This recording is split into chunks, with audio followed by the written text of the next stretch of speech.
Kematian Brigadir Nofriansyah Yosua Huta Barat masih menjadi misteri karena di jasad korban tidak hanya ada luka tembakan, namun juga luka seperti sayatan senjata tajam. Kapolri pun telah membentuk tim khusus dengan melibatkan Komnas HAM dan Kompolnas untuk mengusut kasus tersebut. Aparat kepolisian pun mengklaim sudah memiliki sejumlah CCTV di Magelang, Jawa Tengah, sepanjang jalan tol menuju Jakarta, dan kediaman pribadi Irjen Verdi Sambo. Kediaman pribadi Irjen Verdi Sambo jaraknya tidak terlalu jauh dari rumah dinas Kompleks Polri Duren 3 Mampang, Jakarta Selatan. Dari informasi yang dihimpun, CCTV di rumah pribadi Irjen Verdi Sambo sempat menangkap aktivitas Brigadir Yosua beberapa saat sebelum tewas dalam keadaan sehat. Dalam rekaman itu juga dikabarkan terlihat kepergian Brigadir Yosua dari rumah pribadi Jenderal Bintang 2 itu menuju Kompleks Polri Duren 3 Mampang, Jakarta Selatan.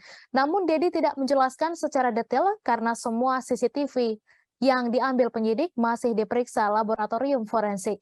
Diketahui rekaman CCTV yang rusak ternyata hanya yang ada di rumah dinas Irjen Verdi Sambo. Sedangkan CCTV di sepanjang jalan menuju rumah Kadif Propam nonaktif itu masih berfungsi.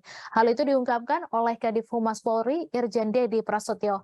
Hal tersebut sekaligus meluruskan informasi yang menyebutkan rekaman CCTV di rumah Irjen Verdi Sambo tidak rusak. Ia menuturkan rekaman CCTV baru yang menjadi barang bukti penyidik adalah rekaman yang ada di sepanjang jalan menuju rumah Irjen Verdi Sambo.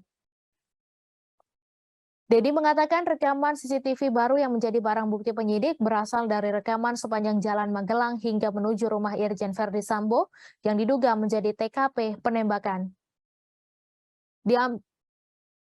Penyidik menyita rekaman CCTV dari sepanjang jalan rumah Kadif Propam Polri nonaktif Irjen Verdi Sambo. Namun demikian, Dedi tidak menjelaskan secara rinci isi rekaman CCTV tersebut.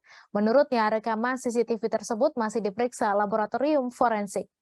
Sebelumnya, Karopenmas Divisi Humas Polri Brigjen Ahmad Ramadan mengungkapkan Brigpol Yosua ditembak mati karena diduga melecehkan dan menodongkan pistol kepada istri Kadif Propam Irjen Verdi Sambo pada Jumat 8 Juli.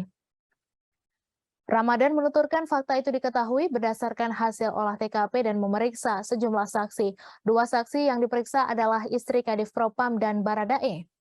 Terima kasih sudah nonton. Jangan lupa like, subscribe, dan share ya.